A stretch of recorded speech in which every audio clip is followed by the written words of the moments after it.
Starting in 3 minutes, guys. 3 minutes. Don't worry about 3 minutes. You're watching.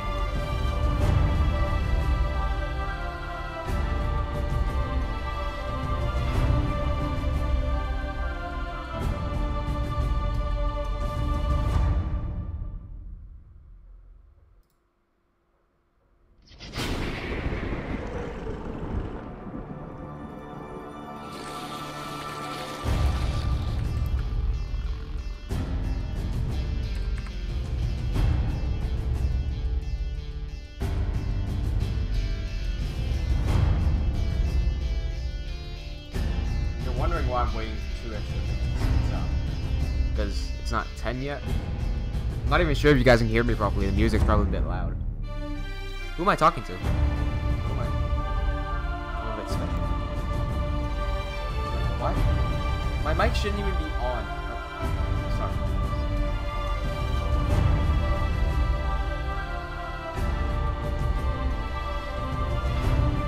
You know what? Fuck it, I'm starting now. How do I get rid of the, this is gonna take forever. How do you get rid of the thing? There you go, I got it. Hey, what's up, travelers? It's Jay from TeamWnJ here to... What am I doing today? Right, I'm making concept art today. Welcome to episode 16 of the Levaslier production diary. As usual, you can find a list of stuff we'll be talking about in the description down below. If you're watching it live, there will be very little in the description because I didn't really plan anything out today. If anybody is watching in staff, as in TeamWnJ staff, I'm in the Discord channel for TeamWnJ, so you can join on there. Just let me know, because I'm muted on Discord. Find a way to let me know. I don't know. Send me a message on #gaming or something. Yeah, so I'll be making concept art. So basically, I'll be taking a screenshot from in-game, then exporting it to Cinema, and then adding my characters in there. Because as you know, the Minecraft guys, they can't really bend and whatnot, so there's that. I'm thirsty as all hell. See, I wanted to wait till 10, because I'm really thirsty, but since I'm here now, I need to go get a bottle of water. I'll be right back.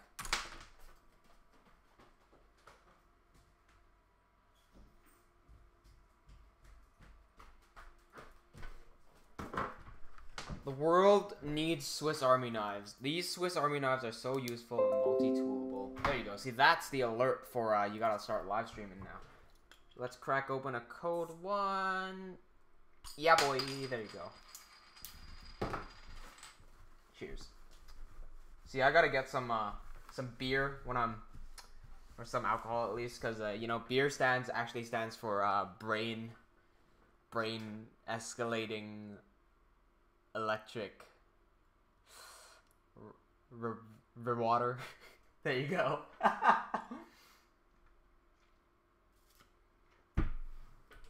Alrighty. I'm gonna pull up some music by Vinswept as usual, because Vinswept's music is amazing. Harry won't be joining me today. He's kind of busy right now. Sorry if I'm being a bit awkward. I haven't done a proper live stream in quite some whiles, and PAX has been bumping me on the shoulder quite a lot. Hey, can staff tell me how the music is sounding compared to my voice, please? Let me skip to another song so we can... How is the music sounding compared to my voice? Staff, can anyone please let me know? Thank you. Black Spark Animation says hi. Hey, what's up, man? Welcome to the stream. Glad to see you here again. You're very active. Like, I take note of every single person who watches my videos, and I'm seeing you all the time. Welcome back to the stream. We're just getting started here. I'm still kind of warming up or cooling down, depending on how you want to see it.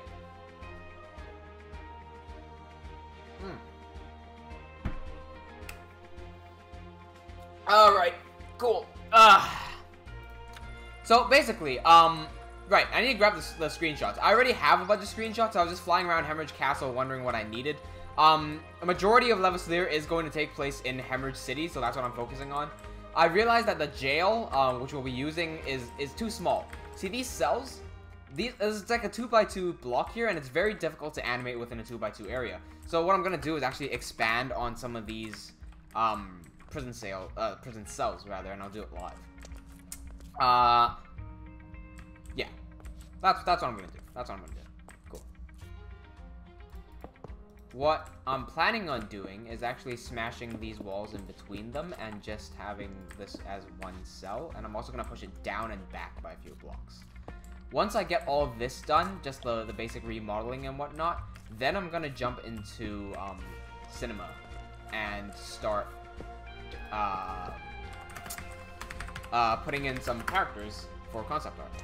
And I'm doing all this concept art now because I need it actually for, well, for one, it's concept art, so I need it anyway to see how the final is gonna look, like the final Levaslier is gonna look. But I also need it to show some pictures at PAX. As you all know, if you sit around in a presentation for too long, you tend to get bored. I don't want people to get bored. I want to be as engaging as possible in my panel. So I'm gonna litter my presentation full of pictures and like reduce the amount of words.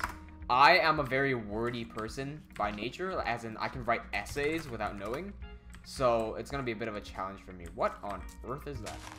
Don't know what that is. Don't care what that is. World Edit is in use again. World Edit, if you guys still don't know yet, is my god tool. What am I doing? 98, 98, 1, 98, 2. There we go. What on earth? Never mind. Yeah, anyone who isn't watching my medieval building series yet, you may not know what World Edit is. Check this out. You see all this dirt up here? Yeah, fuck this dirt. I'm sending stone bricks. It's as simple as that. I don't understand people who are builders and don't use World Edit. It's not like it's cheating or anything, because you could do this manually, or you could just save some time and do it fast, right? Like, what do you care about more? Doing it legit, or actually finishing the build? See, I've been building for enough years to know that I want to finish the build, and I really don't care whether it's legit or not. So I'm adding some stairs here to make it look like some missing bricks and whatnot. This is a very simple trick used very often in building, especially for medieval stuff. So, you know, just by replacing some of these out, it looks like a chunk of brick has been, excuse me, pulled out of the wall. Do something like that. There we go. And in here, I'm gonna chuck just like a few torches maybe. There we go. And so now we have a much bigger room that I can animate in. I'm still not done yet. I want to make this feel a bit taller, but I'm not gonna push it up because, as you saw here, we're actually reaching ground level. I'm just gonna pull it down a little bit. Oh, hey, Eric just says the music sounds fine. Thank you. Or I probably didn't just say that. I'm just delayed. Let's make the floor down by a bit. So I set 44.5. This is gonna give us our slabs, and we're going to. What's the fastest way? All right, let's do this. So I made a selection here and here. And look at the outer rim of the walls. There's stone and dirt. So let's replace 1, which is stone, 3, which is dirt, with 98, which is stone bricks, 98:1, crack bricks, 98:2, moss bricks. And there's that. Simple as that. Cool. Now with our lowered floor, again, this, keep in mind that this is going to be used for the animation, so that's why I need the big room, right? Of course, I don't think a jail cell should be this big. But anyway. Black Spark Animation says World Edit is a little bit confusing at first. You know what? You just gave me a really good idea. I should make a World Edit tutorial series, because World Edit is such a great tool. Yeah, you know what? That would be a good video. I wonder how long it would. I think it'd be like a 12 to 20 minute video if I went through every single thing in World Edit, because I know every single thing in World Edit like on my head. Yeah, do you think that would help? Do you think a video like that would help? Because if so, I think I'm gonna make that. That does sound like a pretty fun idea. Anyway, back to the buildings here. I don't think I want to give them a comfortable bed, so I'm just... What on earth is happening downstairs? No idea what that is. I'm not gonna give them too comfortable a bed. I'm gonna make it out of stone, so you get to sleep on that thing.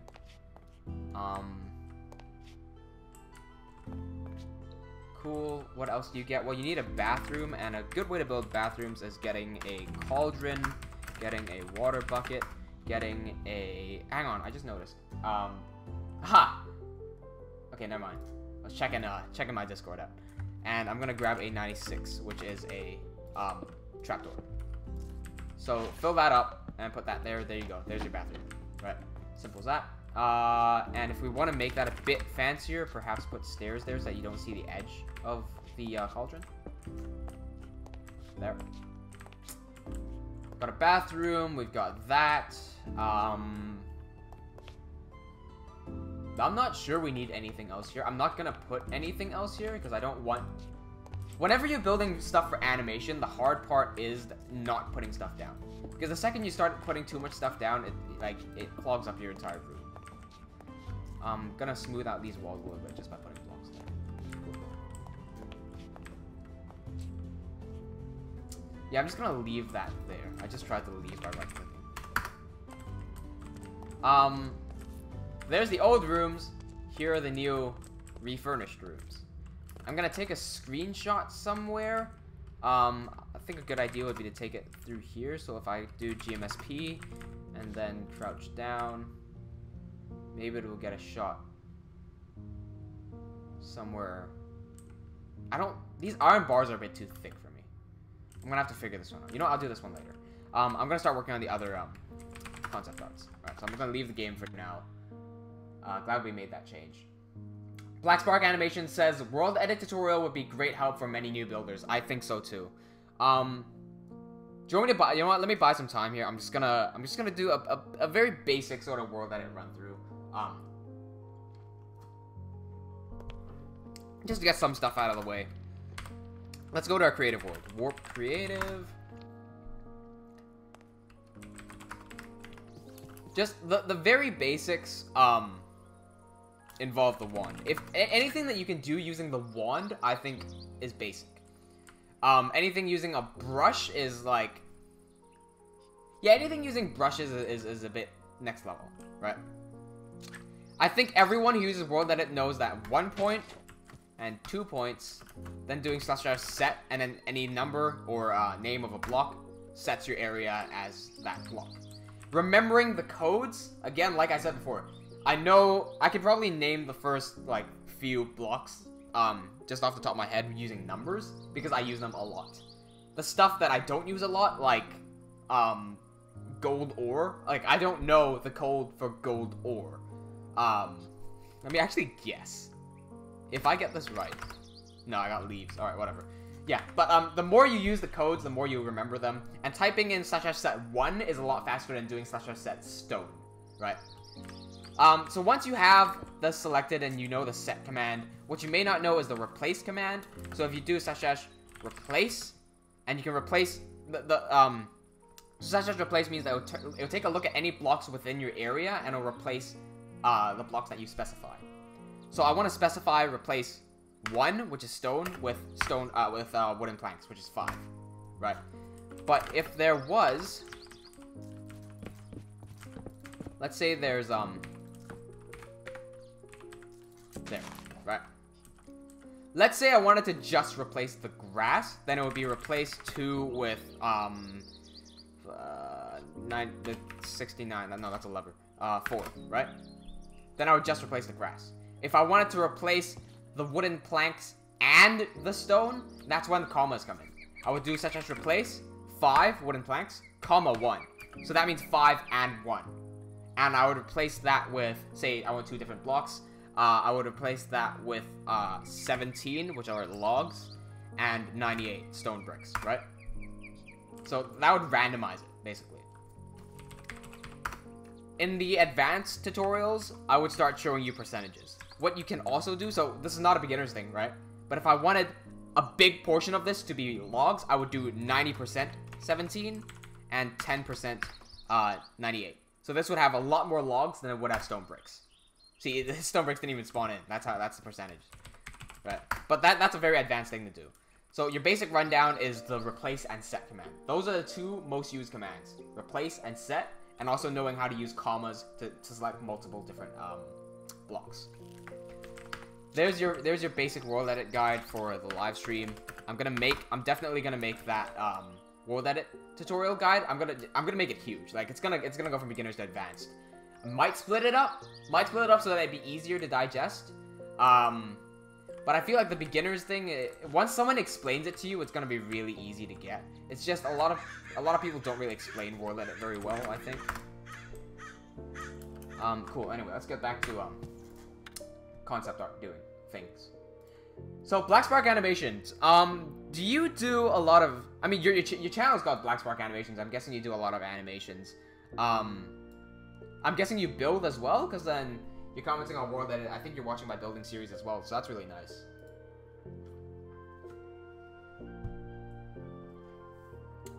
I forgot to plug my Discord, guys. If anyone doesn't know,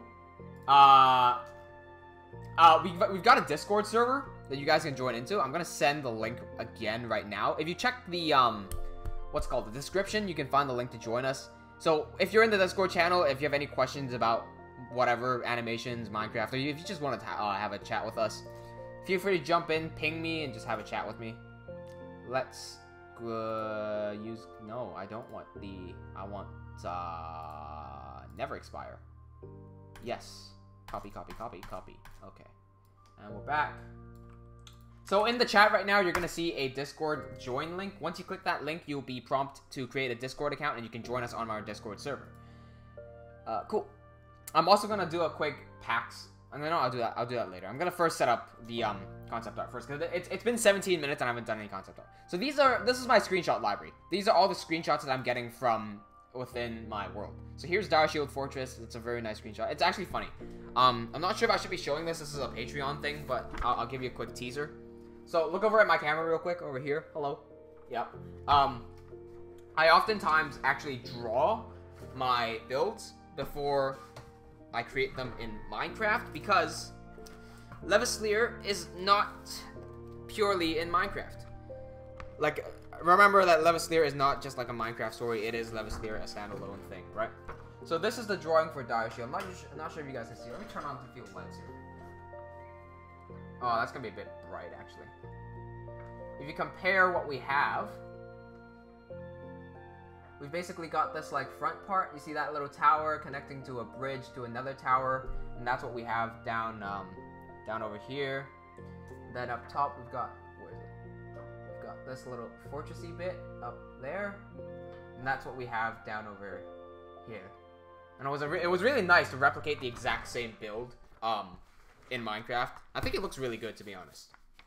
Heavy inspiration from Skyrim too, if you couldn't tell already. I think everyone could tell, judging by the Bleak Falls Barrow thing right there. Black Spark Animation says he's just learning to build for his future animations. That's a very good idea. I'm not sure if you know about my story, but when I first started out, so I'm a film editor, and yeah, I'm a film editor and visual effects artist. So I do, like, you see those explosions in the big movies? Yeah, that's what I do. But then I started picking up animation by doing Minecraft animations, and man, that pushed my level of production so high up. The amount of stuff that I can do in real life now, because I learned Minecraft animations when I was a kid, is insane. Like, I'm a film editor, and I'm getting jobs doing films and whatnot because I've done Minecraft animations as a child. That's like a very big reason. So good on you. Like keep animating, man. Like doesn't matter if you shit or if you know, keep practicing. You get better. You get better soon, and then in the future, you might not even be doing Minecraft animations. You might just be doing animations, and like that's still a good thing. That's an amazing thing. Cool. You're a bit new to animations. Yeah, don't worry. Everyone starts off at 0. Everyone starts off at 0.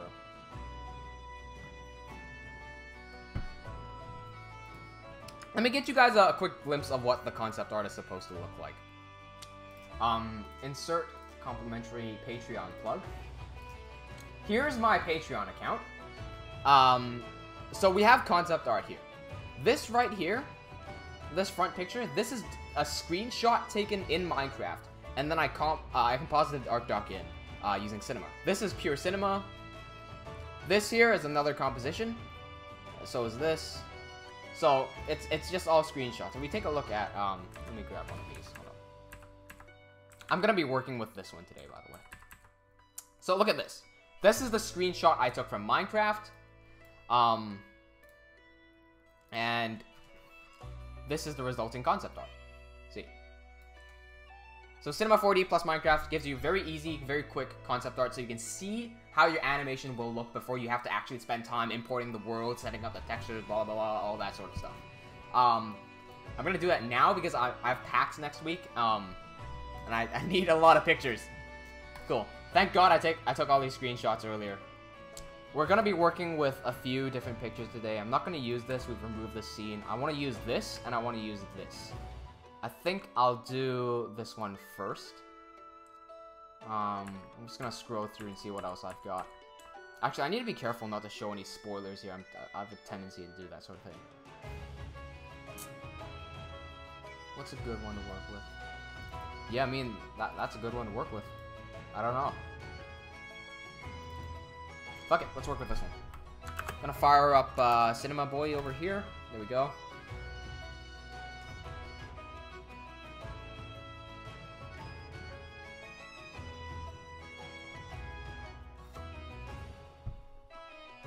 Oh, you know what? You guys want to hear a story? Of course you want to hear a story, because you're here in the live stream with your boy, the Chief. Here I am sitting at 1,900 subscribers, 1,900, right? So, relatively small YouTube channel. I'm not putting this into a YouTube channel thing. I don't really care about the numbers. You guys know this. I don't care about the numbers. I'm caring about where I'm actually at in my stage of life, right? So, whatever. I don't think about my YouTube channel outside of when I'm doing YouTube. I'm leaving school, and so I'm going home from school. I take the tram, and the tram drives past the Melbourne Exhibition Centre. That's where PAX is gonna be. So I'm on the tram. We drive past. Like a little girl comes up. Not a little girl. Like, excuse me, a girl same age as me. Gets up, walks over to me, taps me on the shoulder, goes, "Hey, you know that convention center we just drove past?" I'm go, yeah. And she's like, "You're gonna be presenting there next week, right?" I'm just like, what? Well, what? And I didn't know what to say. It was so surreal. Like, I just got hit in the head by a bullet or a truck or something. I'm just like, yeah. How'd you know? And she goes, "Oh, like, I saw your advertisement when I was scrolling through Facebook. That's so exciting. I'm not even a gamer, but this convention is so big. I can't believe you're speaking at it. That's amazing. It must be great." I'm like, yeah, that's amazing. And so I just had this, like, wicked smile on my face the entire time because I got recognized on the street for going to PAX. It's so weird. The feeling of being recognized on the street. But anyway, I went back and then I told the rest of the staff, like, "Guys, I got recognized." And they're like, "Oh!" But then a question dawned on me. It was like, how did she recognize me? Because the ad that I put out doesn't have my face in it. And I came to the conclusion that she must have, because the first thing you see on the ad is a series by Julian Choi. That's my name. So she must have looked up my name and found it. And then, so the other question was, how did a non-gamer see my ad? And this comes back to smart advertising. So if you ever pay for ads, don't target big numbers of people. Target specific numbers of people. Here's the thing. If I sent my ad to 1,000 random people, probably one of them would reply. If I targeted my ad towards 100 people, 100 of them would reply. Keep in mind, that costs the same amount of money, right? Or maybe 100 people would even cost less. So, have your target in mind. What I targeted, right, was specifically within 3 miles of Australia, within 3 miles of Melbourne City and 3 miles of Geelong City, which is right next to each other. With the specific interests of Minecraft, PAX, Game of Thrones, The Elder Scrolls, medieval fantasy. Those are the specific terms that I search for, and voila, magic happens. When you're so specialized in a particular area, you can get recognized on the streets, yo. That's news. I guess that's a benefit of working with a web marketing company. So, yeah. Don't think that paid ads are everything, by the way. The paid ads don't use paid ads unless you're earning money back. The thing with me is that I'm not earning a consistent income, but whenever I get a job, it usually pays me a lot just because I'm very highly skilled in film editing and whatnot. So I can get away with that. But, like, you don't need to pay for ads. The ads that I pay for don't have a big effect on my channel. It has a big effect on the ad itself. What that means is it piques attention of people. That's it. I'm not trying to sell anything, so there's no point of getting an ad in the first place. I really shouldn't be using ads. I just do it because I feel like it would get me a bit more attention. But yeah, don't. If you don't have money to pay for ads, don't worry about ads. Like, legitimately, don't worry about ads. Let's see here. What am I doing?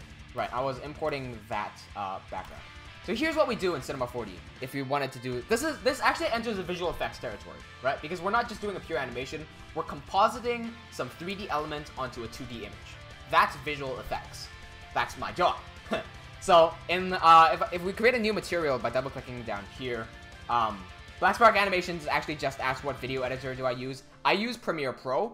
As a professional film editor, I've used every single editing software you can think of.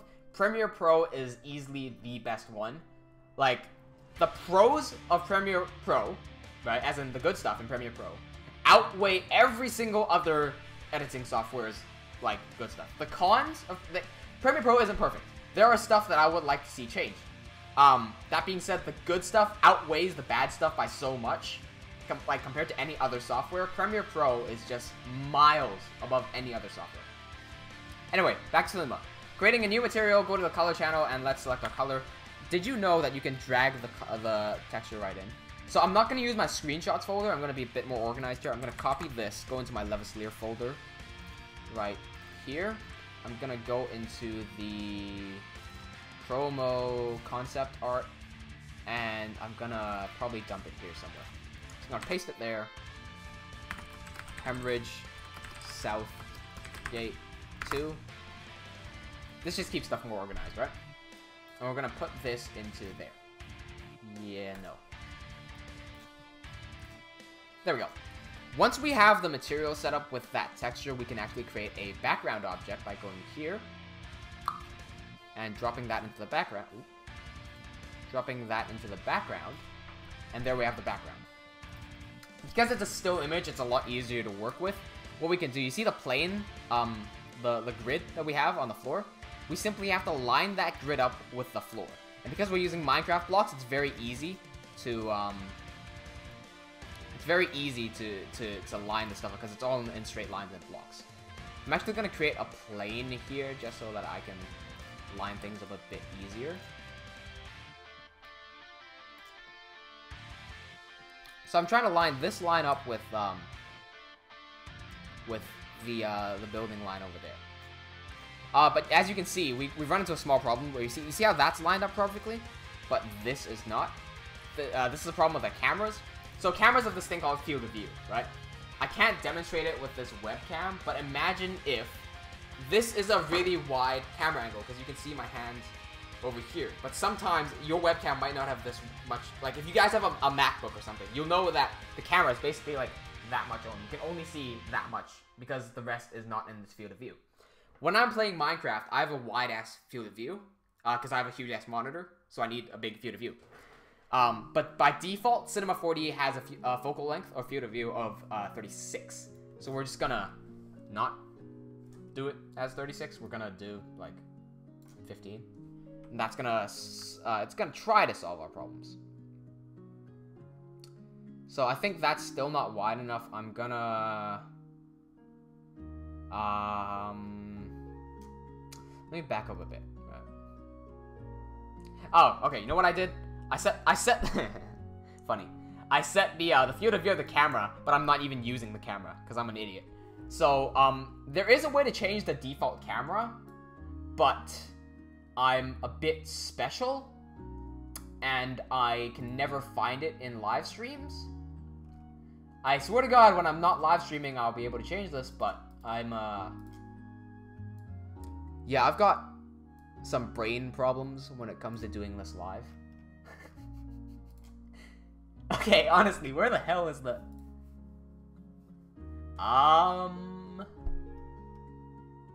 There's a way to change the camera field of view, and I always do it. I do it every single time before I start working. There, okay.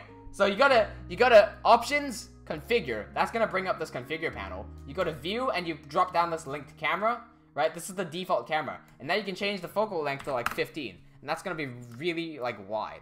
And you're just gonna have to guess. See how that's automatically lined up a lot better with what the ground actually is? By default, the planes are 400 by 400, so this is 4 blocks, basically. If we hit NB, we can see all the individual lines. Let's do 4 by 4. There's, like, each block here is 1 Minecraft block, because each Minecraft block is 100 centimeters, right? If you're doing things correctly, it should be 100 centimeters. Let's just try to line things up correctly. It seems this gate is 1, 2, 1. The space in between this gate is 1, 2, 3, 4, 5, 6, 7. So let's change the width to 700. And let's try to match this up with the ground. Alright, cool. So if we stretch this out, see how it naturally fits in? Perfect. That's exactly what I needed. So that's perspective matching. That's one of the visual effects techniques. Imagine if you're doing this with a real life photo, and let's say you took a photo of outside your door or whatever, and you want to match the road. That's the technique you would use. Perspective matching. Very useful stuff. Now that we have this, we have to make sure we don't make any mistakes. So we're gonna create a camera. Oh, not 2 cameras. 1 camera. Right click it. Go to the Cinema 4D tags and protection. If we go into this camera, we won't be able to move the camera anywhere, so that just stops mistakes from happening. I have the second viewport down here, and this is very useful because I can set this as my render view. That's gonna swap everything there, and then use camera. And so this is my work camera, basically. Sorry, no, this is my preview camera. This is what I see. This is what this is what the render sees. This is what I see. Right, so everything that happens here won't affect what's happened down there. In this scene, this will be episode 1, scene 2. I don't mind describing this. I don't think there's too much spoilers here, but Arkosh Levaslier just finishes talking with Lord Ulfrin for the last time, and he's about to leave. This is going to lead into the title sequence for Levaslier. So what the concept art should capture is Arkosh down here. Let me switch cameras real quick. Arkosh will be where my mouse is over here. He'll be riding off that way to the edge of the screen, while Ulfrind and his men will be standing there. Theoretically, the gate should be closed, but oh well. Can't get it perfect.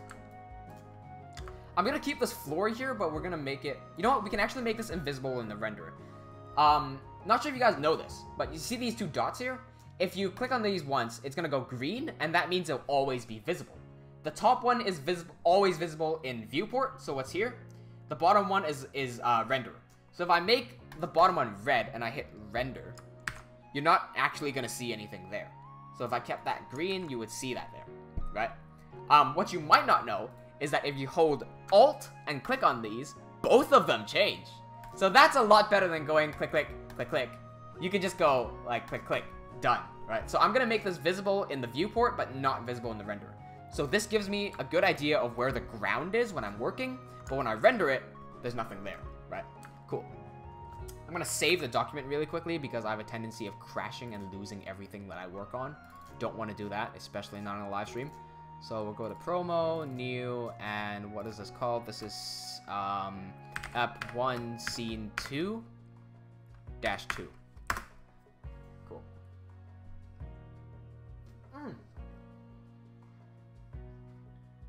The beer is very foamy. It almost foamed up. Have I used Blender? Here's my opinions on Blender. I think Blender is a very, very good way for people to start animating. Why? Because it's free. That's it. It's free, and it's like the stuff that comes out of Blender is amazing. Only problem is the user interface is crap. It's so crap.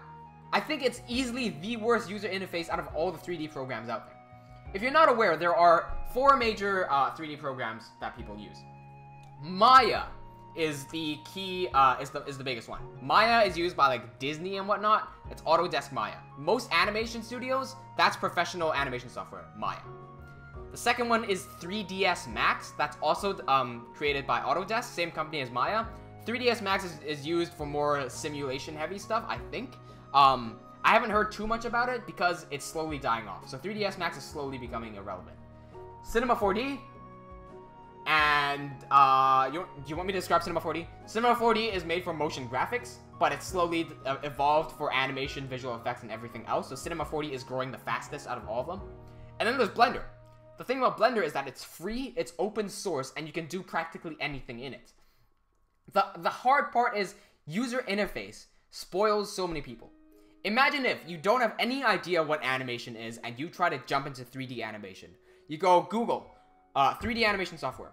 You're gonna find Blender because it's free. You download Blender, you open it up, and you're like, what the fuck? The fuck is this? You don't know what to do. That's gonna turn a lot of people off. Meaning, people who want to learn it, try to learn it, and they just drop. So the learning curves go from here to nothing. Gone. Dead. Right? Something like Cinema is very user-friendly. The only problem is that it costs like $5,000. Because it's so user-friendly, the second you jump onto it, you're like, okay, I'm gonna start learning how to do animation. What do? Oh, I'm gonna make a cube. I'm gonna make it scoot over. Oh, I've done an animation. You know, it's like, it's way easier to learn. So, because Blender is actually updating their user interface in the 2.8 update, so Blender's making their user face a lot more user-friendly, I think that's gonna reshape a lot of the 3D animation, visual effects, 3D modeling, game modeling. I think it's gonna change a lot of that. Simply because new people walking in are gonna be able to use Blender. The user interface is gonna be very friendly, so you're gonna learn it, you're gonna want to learn it, right? And you're gonna learn it quickly. And, you know, suddenly there's gonna be a whole lot of people who know about 3D animation, who know about 3D modeling, who know about visual effects. And that's gonna change the entire, like, landscape of animation and whatnot. That's what I think is gonna happen. Who knows if it actually will happen. I hope it happens. Exactly what Black Spark Animation just pointed out. Blender 2.8 is coming this January, and its user interface is completely changed. More user-friendly. Yeah, that is always a good thing. That's not a good thing for Cinema users, because more people are going to be jumping to Blender, and I'm going to be stuck here with Cinema, because I refuse to change and I'm stubborn.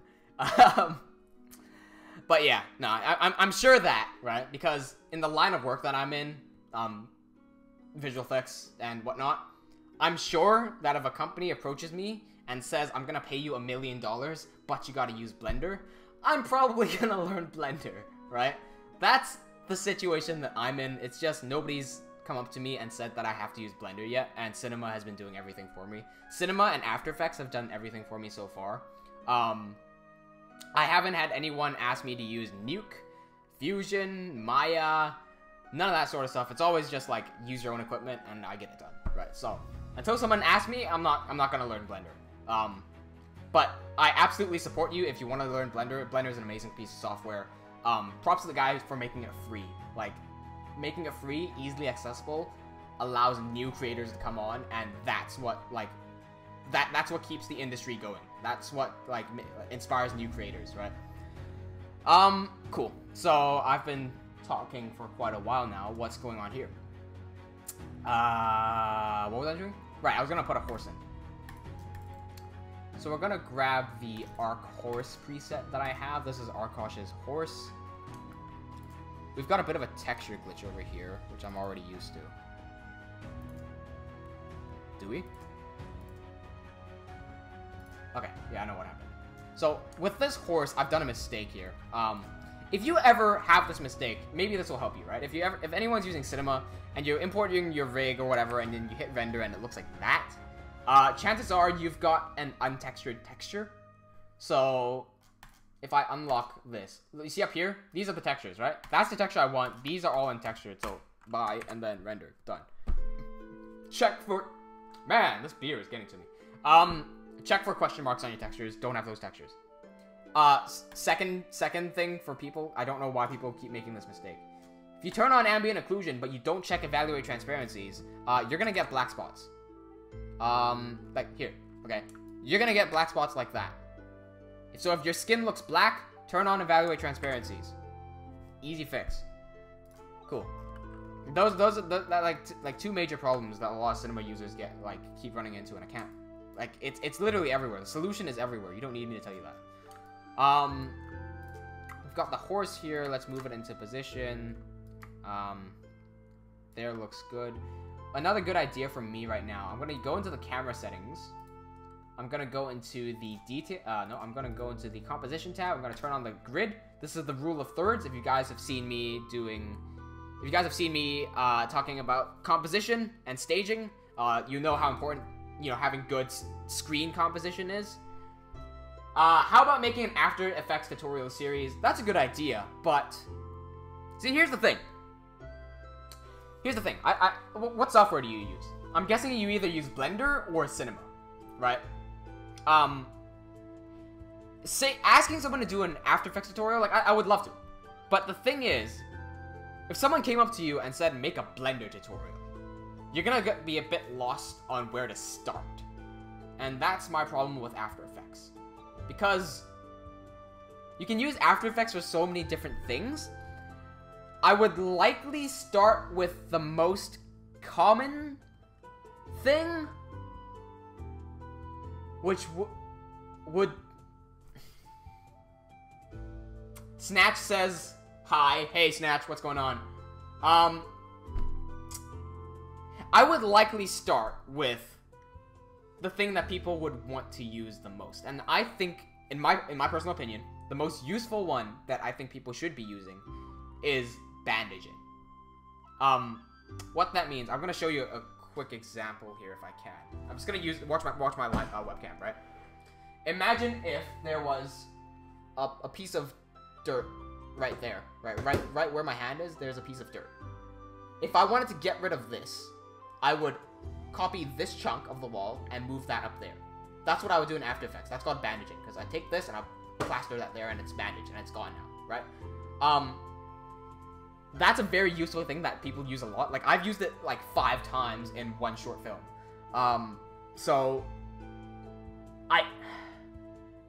But I don't know if beginners would know that they need that. As a beginner, when I first started using After Effects, the first thing I ever did in After Effects was muzzle flashes. Keep in mind, this is back in 2010. 2010 is the Freddie Wong era. Don't know if you guys know Freddie Wong. Rocket Jump, right? Or if you guys know Node or Corridor Digital, Freddie Wong is associated with them. He's one of the first guys to do like special effects and shit. That's how I got started.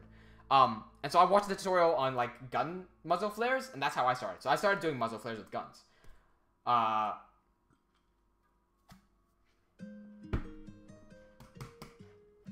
I'm imagining that if you wanted to use After Effects, you're not using After Effects. Like, okay, if you're a beginner and you're making a film or something, and you're like, how do I do special effects? You're looking for a very specific special effect and not how to bandage a wall. That being said, though, bandaging a wall is probably more useful to know than how to make atomic nuclear explosion behind you, right? One thing is going to be used a lot more than the other. So I'm just gonna have to weigh those a little bit. I'm not sure what the best option there is to take. Is there anything that you would like to see in After Effects that I probably know? I think the best way is actually to ask the community. Like, what do you guys want to see in an After Effects tutorial? Because I'd gladly make those. Model this horse. How am I supposed to do this? Does he have a butt control? There it is. Ah,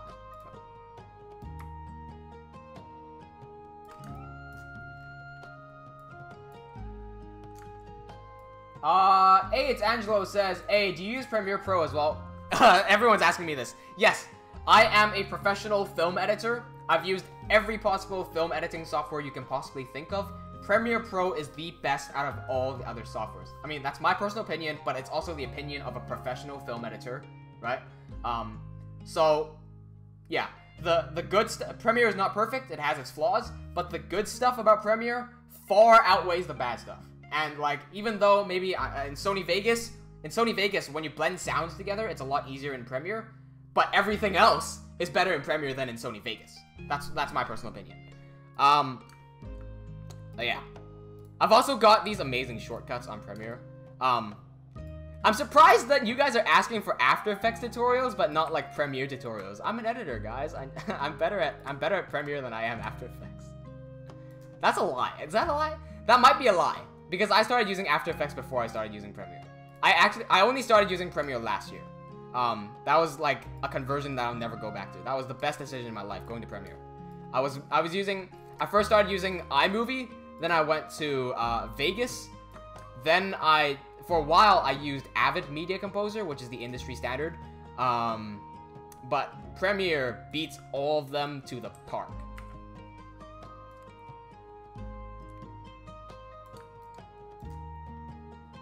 Cool, so we've got the horse here. I'm lining him up with the rule of thirds over there. I actually want to try something. I want to try turning on the golden spiral, seeing where that leads to. Might be able to flip this around. Oh, it's pretty close, actually. Might be able to shift the horse forward a little bit just to line it up with those aesthetic lines. Right there. Slick. Right there. Look at that. I'm not sure if you guys can actually see the... Oh my god. Oh, excuse me. The beer has a lot of foam in it. There you go. That's a bit bigger for you guys. I know the chat might be blocking it a little bit. The golden spiral and the rule of thirds both line up on this horse. How slick is that? I'm sure anyone here who does like camera stuff can appreciate the sense of composition right there.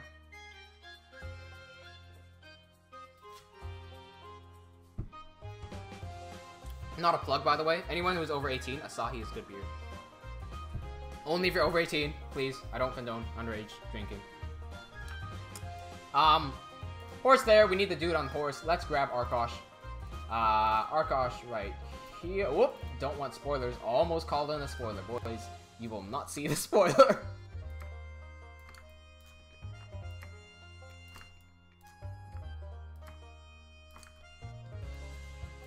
I hope to get at least this one composition done, because you guys know that I have a tendency of not doing anything in my live streams.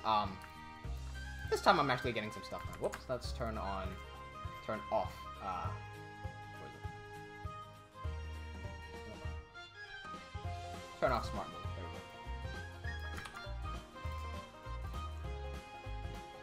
go. Let's make him sit a little bit on the horse. Don't worry, I'll change the angles later. I just noticed that the horse is missing all its, like, saddle stuff, so I better add those back in.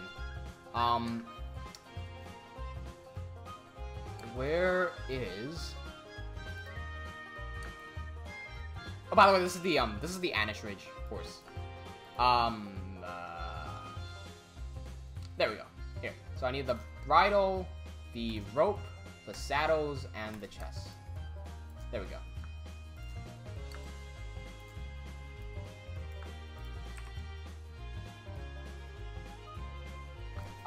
Black Spark Animation says happy birthday. Never mind, just a random comment.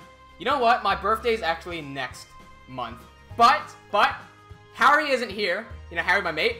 It was his birthday yesterday, so that happy birthday can go to him. Happy birthday to Harry. He recently turned 18. Yeah, so, you know, really happy birthday to him.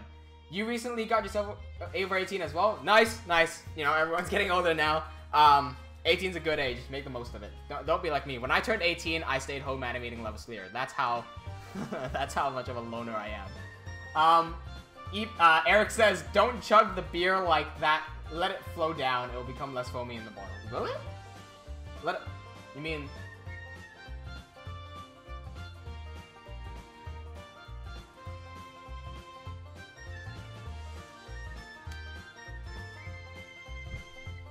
I don't know. I have this thing where, like, I open it and then it just starts foaming up. I don't, like, it becomes a volcano. It just starts shooting at. I don't know why. I probably just suck at opening bottles.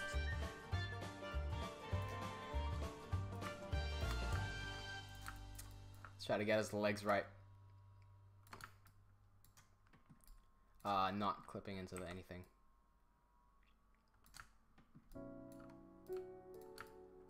Keep in mind, this is just like a still, you know, a still picture, so there's not really much animation required. I can spend as much time on the, kind of just perfecting everything. Here's a bit of a cheat for you guys. Because this is a still image, I don't actually need to do the other side, right? So I don't have to care about this leg. Just a quick cheat. We'll be leaning back a bit more, probably, to compensate. And he'll be leaning forward here. Let's make him a bit more aesthetically pleasing by turning him that way. So that he'll be facing the camera a bit more down here. I know you guys, it's going to be hard to see there, but it's even a bit hard to see for me, to be honest. That's what we got to work with for now. Once we get a clearer picture later on, it'll be easier to tell. Let's use the free gimbal here.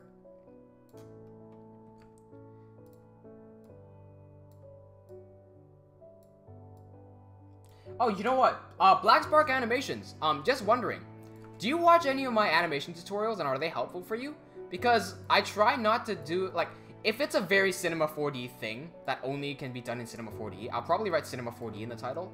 But a lot of the times, I like making tutorials that aren't just for Cinema 4D users, but are just for, like, animation principles. Do you find those helpful to you?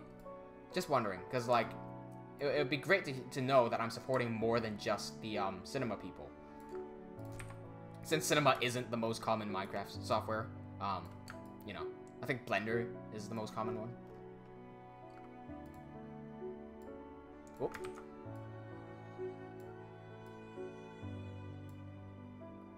Trying to get him to look at the camera. If you look at the bottom screen there.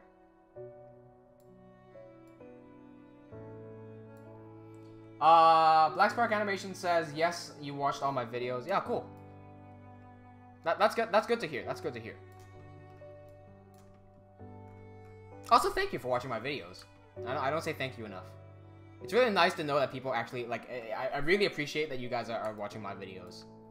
Like, it shows that my efforts are worth something, and to know that I'm helping people, I think helping people is something that I'm really fond of helping people. Everything that I do, like, I do it to help people, I do it for others. And so it's very nice to see that people are appreciating my work. Let's open up his mouth a little bit. To do that, we have to open up these controllers. Oh, dear lord. Shot off into Singapore. I think this is the mouth control. There we go. A bit too wide there. Alright, cool. So, if we go back into the camera, basically this is what we have. Right. Now, there's no lighting yet, so it's going to be a bit funky. I could start checking in the lighting for now. Let's see how it looks. Actually, I don't want him to face the camera. That's a bit funky, to be completely honest. Let's do that. I'm also going to get rid of all these lines on screen because it's going to be very confusing very quickly. Black Spark Animation says, I like they were not specified for any software. Yeah, that is my goal, to help everyone on any software. I don't think software should be... Like, software is a limitation. I can do stuff in Cinema that people can't do in Blender or Maya or whatnot.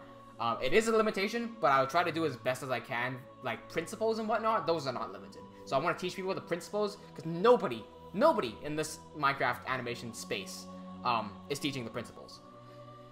And it sucks, because I'm not even that good of an animator, to be completely honest. Like, I would say I'm a beginner to intermediate animator. Because I've seen people who can animate worse than me, so I know I'm not a beginner. But I think that if a good animator, like a proper good animator, started teaching the things that I was teaching, it'd be helpful for me, and it'd be more helpful for the community.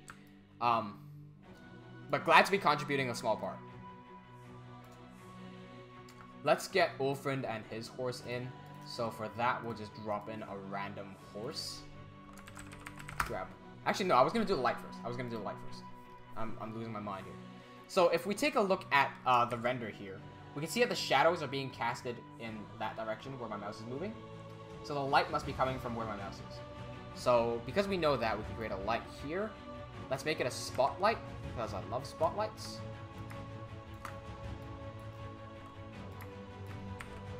Ah, right. The plane actually needs to be used. I'll show you guys how to use the plane later. So it seems like it's not coming in from an angle, but I'm not sure if it coming from an angle would actually look nicer. I'm going to turn on some shadows here real quick. Let's make them an area shadow. Area shadows take a bit longer, but it's just one frame, so I really don't care. Make it 80%, turn the accuracy down to 25, minimum samples 16, maximum samples 32 or 64. Let's check how noisy that looks. Whoops. Right. Here's the thing. gotta turn on this plane, drag our texture onto the plane, and set the mapping to frontal. And this, you see what I just did there? I textured this plane to be the exact same texture as the background, so that when we render it, there we go. It can actually cast a shadow. Now, of course, you're gonna see this big block shape here. What we could do is right-click, go to Cinema 4D tags and compositing.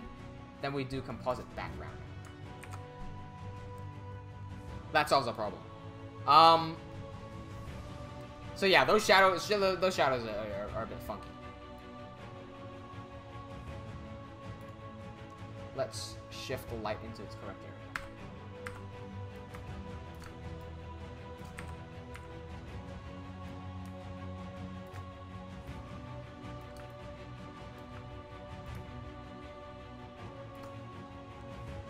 Try see how this looks.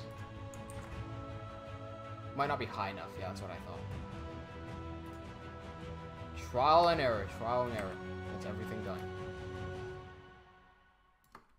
I like that angle. I might turn it a bit lower. Let's try seeing how the shadows look there. Pretty alright. Pretty alright. Would like it to go the other way though. Something with cinema as well. I'm not sure if this will work, right? But I know this looks a bit trippy. We can actually turn on live displays of shadows by going into the options and turning on shadows. So now we can see where the shadows are live down there. And I'm only turning it on for the small one, not the big one, because of lag, and I don't like lag. So if we try twisting this, I think I'm gonna have to move the actual light itself. A bit funky to play around with.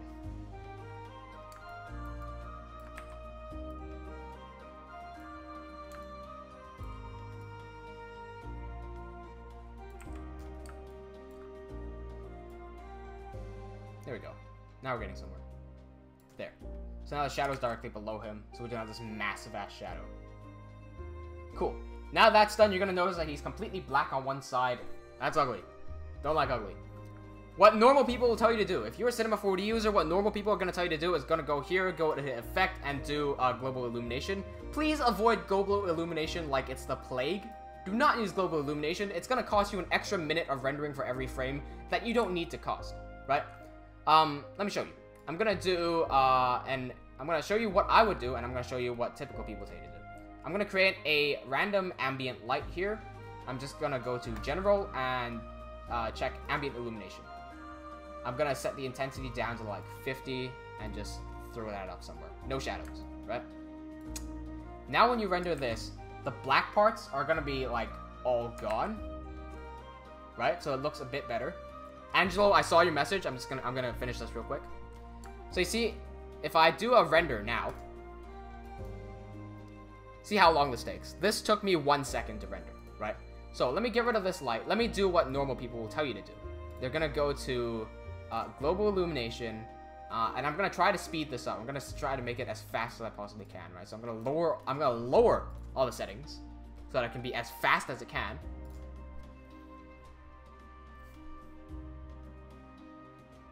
3 seconds. It multiplied your time by 3. Why are you using global illumination? Doesn't make sense. Don't do that. Do not be a fool. Don't use global illumination. Pointless. Get rid of that and use an ambient light. It's so much better. So much better. Hate Angelo says, oh yeah, how do you do sounds for your animations? Like, do you record them yourself or do you get it from somewhere? Okay, I mix. I record. Sometimes I use in-game sounds. So, if I have, say I'm doing a Minecraft animation, and I'm running around in a cave, and the floor is stone, right? Then, when I'll use the Minecraft stone sound, like I'll use that sound. Sometimes, if it's a fight scene, I'll combine some fight sounds. I have a few sound packs, that I draw stuff from, so this is for sounds that I use very often, so, like, would be a sound that I use very often, so I have a sound sample for that. For stuff that I don't have a sample for, so let's say, I don't have the sound. I know I don't have the sound because I can never find it. Let's say, I'm dropping down a coin. I would do something. I would put my mic very close. I'd mute everything, and I'll go.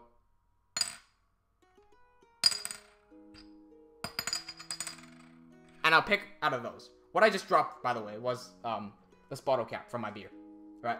And I do that several times just here, or if it's too loud here, sometimes there's construction outside, I'll literally jump into my closet. I have a big ass closet. I'll jump into my closet with my laptop, with my microphone. Why? Soft objects absorb sound. When you're in a closet, you're surrounded by clothes. That absorbs all the sound. It's gonna be hot and stuffy, but at least I got good sound, right? So you go in there, you sit down, mount your computer, drop your laptop, make sure you're surrounded by clothes, and then go. And that's how you get good sound. If you want to record custom sound, right?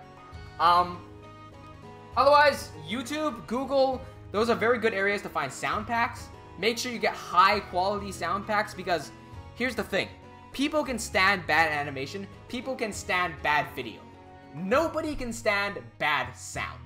If you don't mix your sound correctly, so if one second I'm talking like this, and the next second I'm talking right here, it's gonna sound really annoying in your ear because you're gonna have to keep on adjusting the volume up and down. Nobody likes hearing that. Make sure you level your sounds properly when you're editing. Also, don't have your sound like that, because nobody can understand what you're saying. Have high quality sound that sounds good and is leveled, balanced, so you don't hurt people's ears. I hate you. Okay.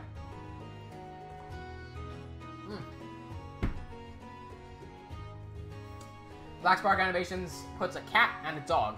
See, okay, let me pull my, here's what I see. This is Streamlabs. I'm seeing these emojis, which are much cuter than these emojis over here. Mahesh Singh says, hey, hi. Hey, what's up, man? Welcome to the stream. What's going on? Glad you're joining us today. We're just doing some concept art for Levaslier.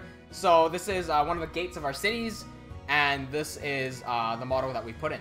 This is a sort of VFX tutorial, so that's visual effects. That's what I do in real life. So this is compositing a 3D object, like this guy on a horse, onto a 2D image, which is the background. It's a screenshot that I got from Minecraft. I just noticed that the cloth thing here is clipping. Guys, please ignore this cloth. I'm gonna rework this. I'm not using Cinema 4D's cloth, because the one thing that Cinema 4D can't do very well is cloth. That's its weak point. I've always said this. Cinema 4D's cloth engine, cloth-hilled, it is the worst. The worst cloth I've ever seen. I've never seen cloth like as bad as Cinema 4D's cloth. Do not ever trust Cinema 4D's cloth. The best cloth that I've ever had in 3D space is no, not Blender. Maya's N cloth.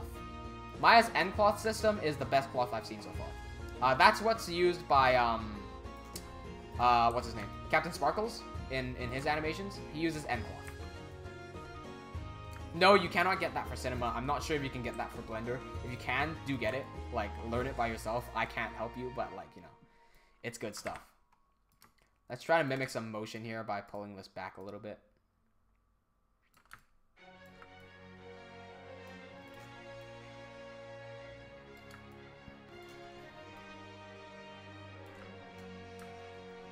There we go. Let's get rid of all our lines here.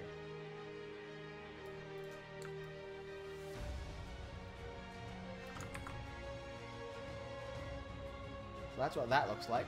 Cool. I'm actually gonna lower the ambient a little bit, just so I can get some of that darkness back. 25. Let's try this. Too dark. 45. Never mind. 50 it is.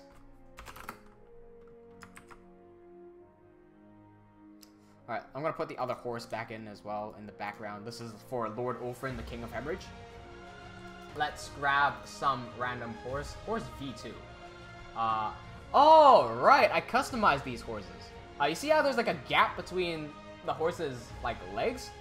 Yeah, don't know who made that, but I don't like that, so I had to do this manually.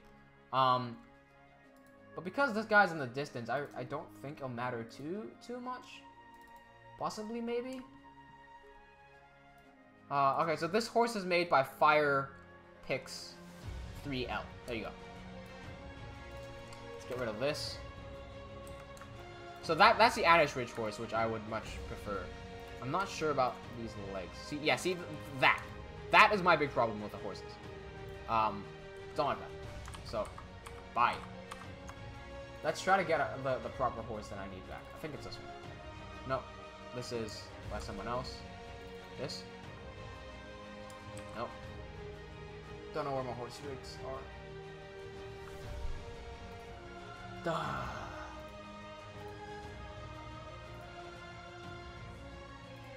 Alright. Guess I lost my horses.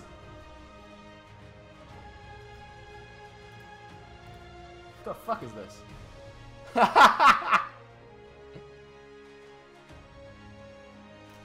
This comes with cinema. That's funny. Yeah, look at these two horses. Cool. Anyway. I'll just grab some random horse. It really doesn't matter at this point. Chucking him in the background. All I'm going to do is change his texture, and that's about it. So I'm going to curve this one. Maybe try to rotate the head a little bit. Can't rotate that. Give me the head. Can't select the head. Black Spark animation goes horse. Take this one. Dude, what are those emojis? The emojis on Streamlabs look so bad.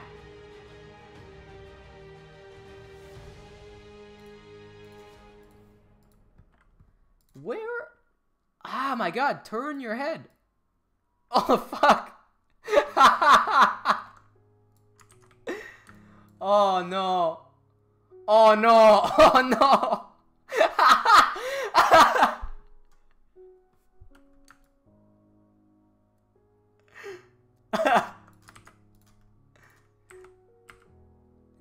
Dude, these rigs. That's not right. That's not right. Either I'm doing something wrong or the rig was built strangely. Yeah, that's not right. I can't even select. Dude, screw you if you make like spline selectors. How am I supposed to select this? I need to put my mouse on the tiny. You see this tiny little line? I'm not sure if you guys can see this on the stream. I can't click this box without. I have to click this like tiny ass little line there. If you guys make rigs, Angelo, for you, please, don't do these spline things. Just do one of these. This is so much easier to click on, honestly. That's for any rig creators out there. Make life easier for us, please. Thank you.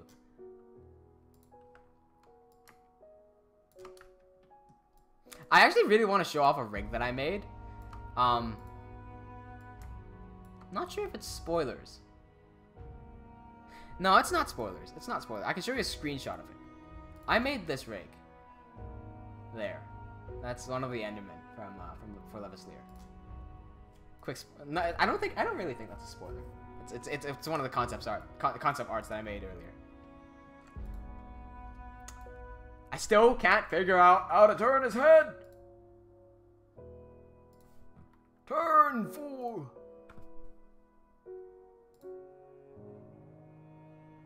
Angelo says, "Bahaha, I won't make spline controllers anymore." Thank you. Let's try to change this. Oh, there we go. Okay. So now we get... Oh my God, you're killing me. Are there joints in here? Okay, so there are joints. It's just there's no controller for the joint. Yo! What's worse than spline controllers? What about these tiny little spline controllers there? Do you see that tiny little line there? Someone put a spline controller there. How am I supposed to see that? Where is the neck control?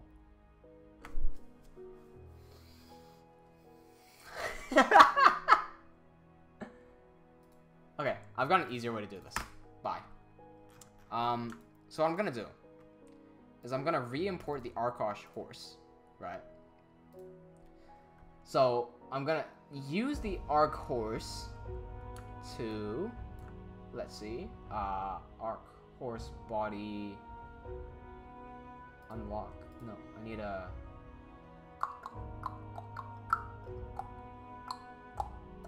There we go. Delete all these textures. So now I have a plain Arc horse here. And I'm just going to change the texture of the Arc horse because the other horse rig isn't working with me. And then after the live stream, I'm going to figure out where my horse rigs went because I need those. That's not the right thing. I'm looking for rope, saddle. Oh, I just noticed there's 2 saddles on there now. Chest. Nope. Chest. Bridle. There we go. Shut that off. And we'll change the skin of this horse manually.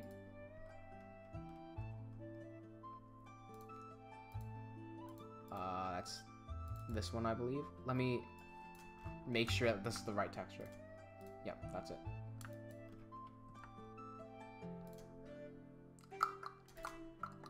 Let's get rid of that. And let's find our texture. Xpixel Gaming TV 25 says, I sub you. Thanks for subscribing. I set up Streamlabs to have the subscription notification. So what you're supposed to see is this pop up whenever someone subscribes. I don't know why it's not popping up. That's odd. But thanks for subscription, Xpixel Gaming TV 25.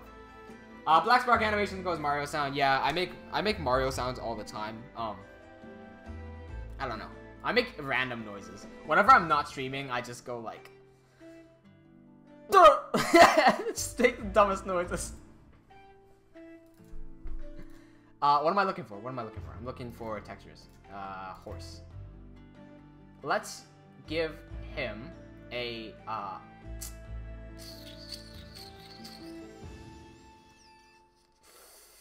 choose a horse color. Guys, choose a horse color for me.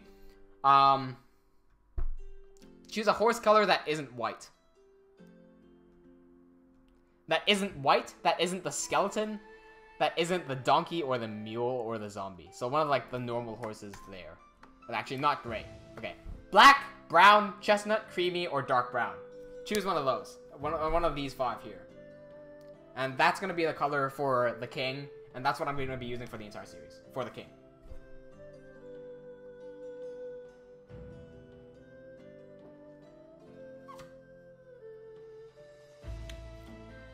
I think it's also about time for me to say that, we've got 7 viewers in the live stream. That's a massive number. Like, we're nearly peaking. Oh, we've got 8! We've got 8 people in the stream. That's the highest amount we've ever been. Black, everyone's going black. We've got 2 blacks, 1 light brown. That's cool. First of all, live stream is lagging by around 10 seconds. So if I ever sit here, like... It's probably because I'm waiting for a response or something.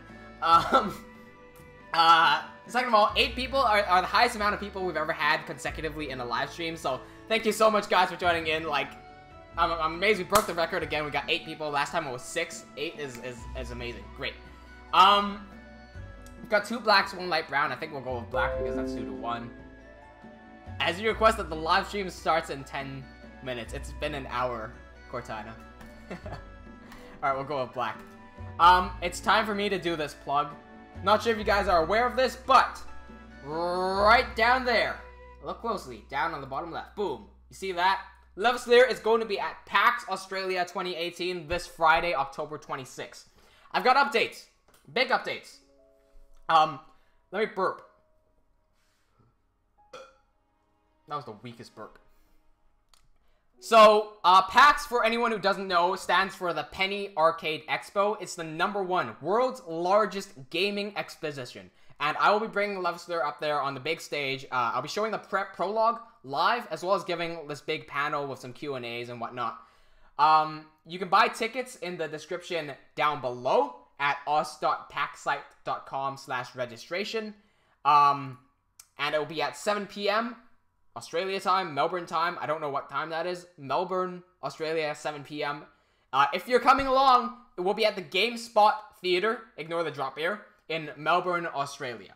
For those who can't come along, I've got a remedy for you. Because I just found out today from PAX that they will be live streaming my panel. And I'm guessing that they'll be streaming it on the PAX YouTube or Twitch channel. That's probably a good guess. And I think you'll be able to watch that for free. I think. So keep an eye out for that. Keep an eye out for that.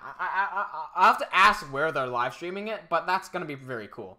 I'll see if I can get a recording of it too for TeamWnJ. If you're gonna miss the prologue, don't worry. I'm gonna be uploading the prologue on the Monday after PAX.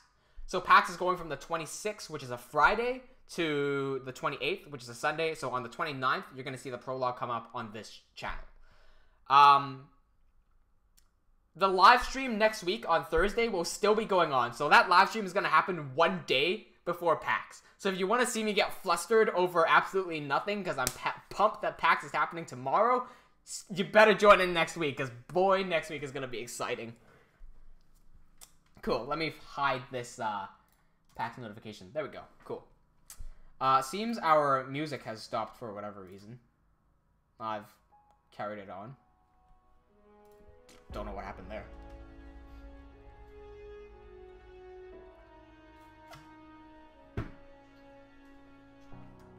Alright, so we've got a black horse here. I'm gonna copy this and put it in the alpha channel. Done.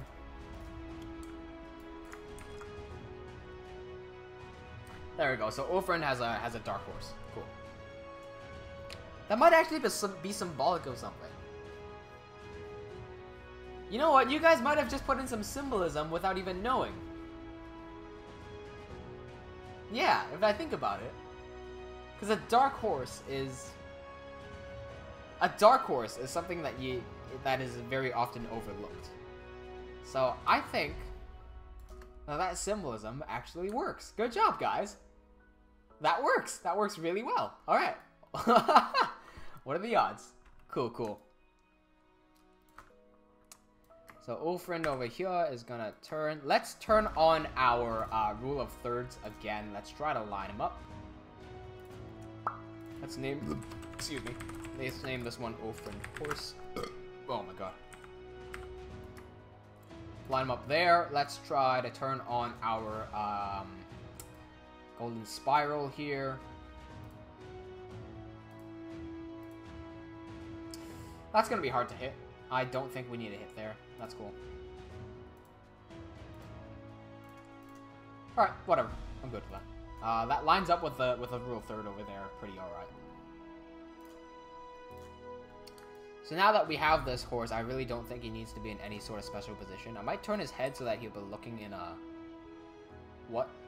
Oh!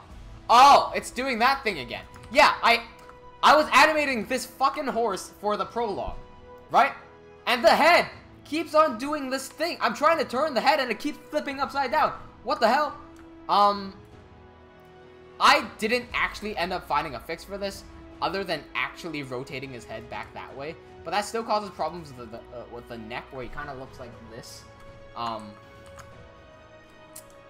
So yeah, that's a bitch. It also seems like his rope thing. Oh. What? Oh, they've got physics to them. Okay, there you go. Alright, so I guess the horse won't be looking at her then, because head doesn't want to turn. Let's grab Ulfrind the King. This is an outdated rig, so don't mind me. Just want to change one key thing here that I can't get this wrong. His eyes are actually the wrong color, which is a big problem. Let's change the eyes. Give me that. Okay.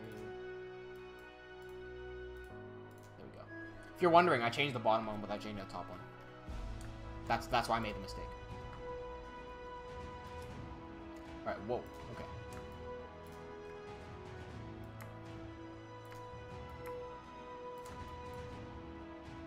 In the actual show, I think you can expect to see a lot more guards here. A lot more guards than we actually have. Which is to say none here, because I'm too lazy to put in any guards.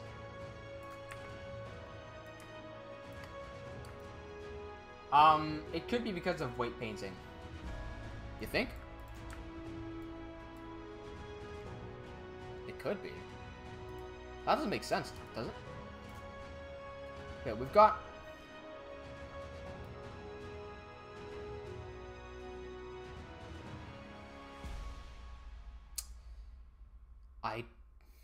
I can't say. I honestly don't know.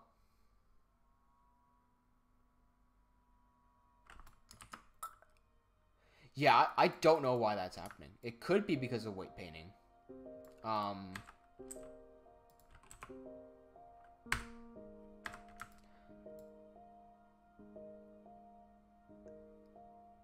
Yeah, I don't know. I'll fix it. I'll try to find a way to fix it, like, after the live stream, because fixing bugs like this involves a lot of Googling, and you guys don't want to see me Google. It's like, it's just me typing stuff in and then going, and then, like, typing stuff in going, again, over and over until I actually get the solution. Lamau, Cinema 4D has a lot of glitches that fucks us riggers. Yeah, I kind of realized that. The biggest issue is the extrude issue. People who don't know cinema and haven't seen this won't know. If we grab my rig, the FMR Animate, real quick. So here's my rig. If I wanted to extrude part of the arm or something, right? So like the cloves on his arm. Let me do this really quickly. So like, let's try, I want to extrude that, right? So I do like that. Okay, it's extruded. That's cool. And then I go ahead and move it.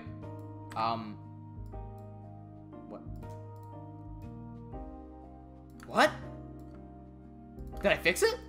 What? Yo! Yo! What? Wait. What?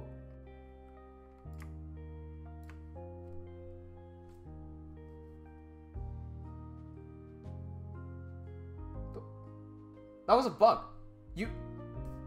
I'm using R19. I am using R19. I'm using R19.024. That's not supposed to work in R19. This was bugged. You couldn't do this. That's what you're supposed to do. That was bugged. Hold on, let me try that again. I need to double check that. Let me try the other arm. Hold on. That's not right. That's... what? If it magically fixed itself, that would be amazing. MT for extrude. Let's extrude it by 1 centimeter, right? Let's go back to normal object mode. That's a bug! That right there, that's a bug! Oh, wait! Oh, I might have just fixed it!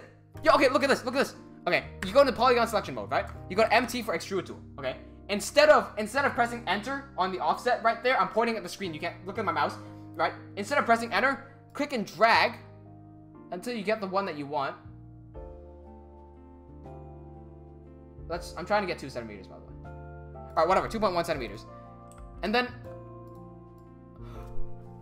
oh!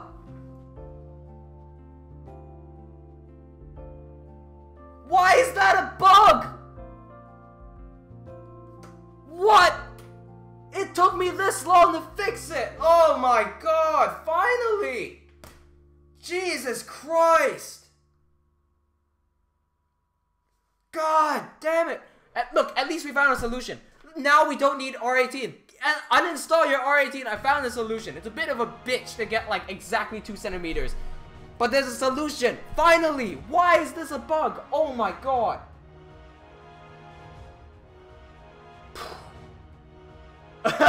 Eric says he came.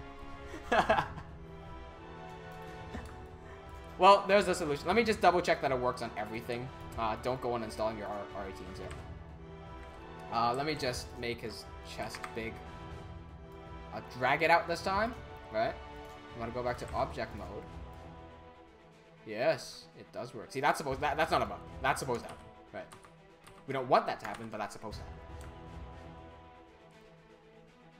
Andre goes, Lamau, this took you like months. Yeah, I made these big ass videos complaining about this bug. I sent this bug to fucking Maxon because I wasn't sure what was happening. I'm gonna double check it on both the legs to make sure it works. So let's do UL here and there. MT, make that big. Go back to A. Fix there. Fix there. There we go. That was a bug in R19. Yes. Yes. Okay. I'll show you the exact bug, right? I'll show you the exact thing, what happens. I'll replicate it the wrong way. So, here. I've got the arm here, right? I click on it, I press polygon selection mode, UL for loop selection, MT for extrude. And what I would usually tell people to do is go into here, type in 2, hit enter, and then you would get that extrusion. When you get back to object mode, and you try to move it, right? You try to move it, boom, it goes away. That's the bug. That's not supposed to happen. But I fixed it. There you go. Harry is in the live stream, everyone. Happy birthday to Harry. He's turning 18. Congratulations, Harry. You are now a virgin adult. Moving on.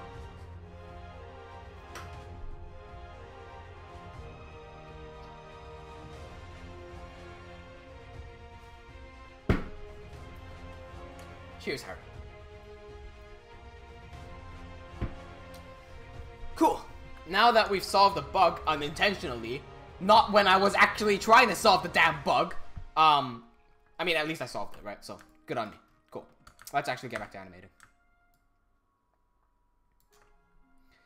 Let's make sure he's sitting. He's not actually on the chair. I just called a saddle a chair. Let's move on from that. If you guys are wondering, I'm not rotating my characters to intentionally avoid doing one side. It just so happens that they look better facing diagonally. Like, if I look at you face forward like this and you took a photo of me, I would look decent, right? But if I took an angle or something, like, I would look a lot better. I like this angle. Or whatever, right? I think angles always look better than straight lines. So, turn things around in your animations.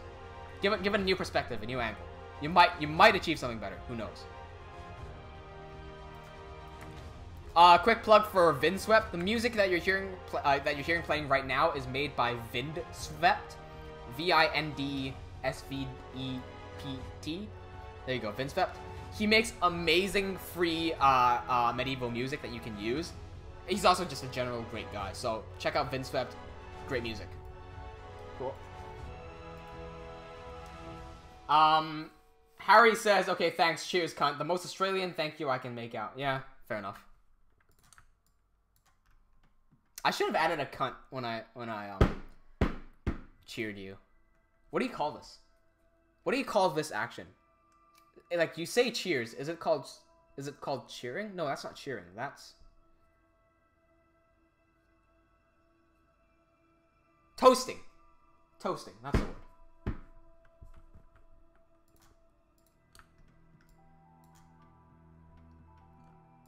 Just notice his leg was clipping through the horse there.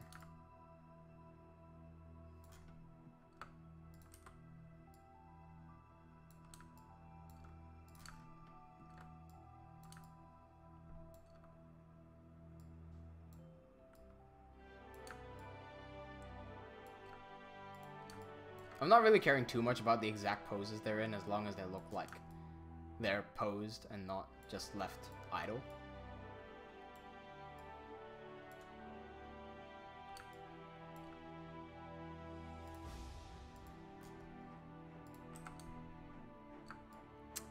Let's put this there.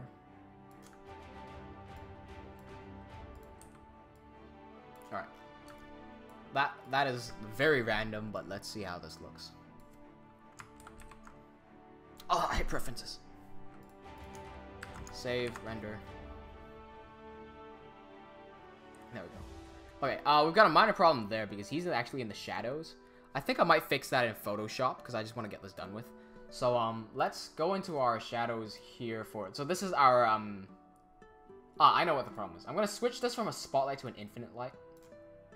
So that's going to cause the shadows over there to be the exact same. So we've got the same shadows here and the same shadows there. And I'm going to also make the shadows, instead of 80%, I'm going to make them 100%. That's going to give us that look. He's fine, actually. I might push him back a tad bit. So let's use our top camera here, chuck him back over there. And stretch this boy out long. There we go. So he's back behind the gate, basically.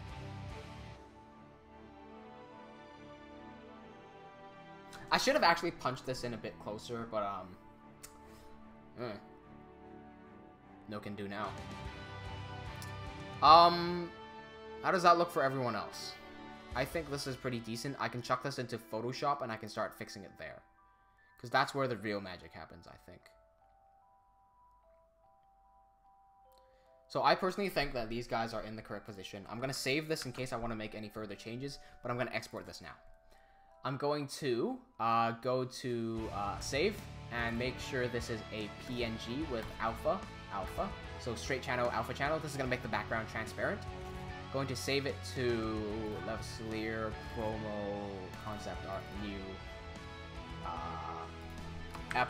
F1S2-2-raw. Gonna make the size 1920 by 1080.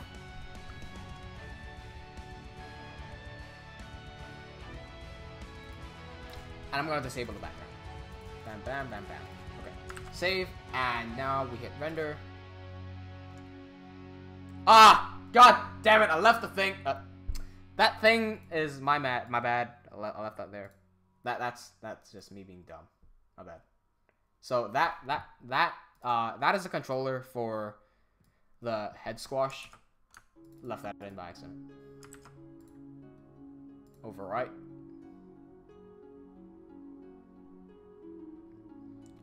There we go. Cool. Now we can close out of Cinema. Let's go open up Photoshop. Gonna have this on my other screen.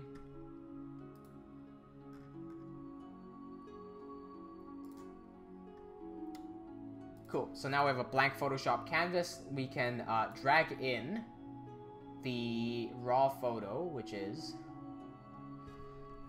Can't find the raw photo. There. Okay, I named it Hemorrhage Southgate 2 because I'm a dumbass. What I meant to name it is F1S2BG. That stands for episode 1, scene 2, by the way. So here's the background. Here are the elements that we just made in Cinema. Obviously, those don't fit correctly. Because the size of the screen is different. But I don't want to stretch them, so I'm just going to leave them as default. I think that'll be fine. As long as the ground doesn't glitch out. Which, I mean, it's not, so it's cool.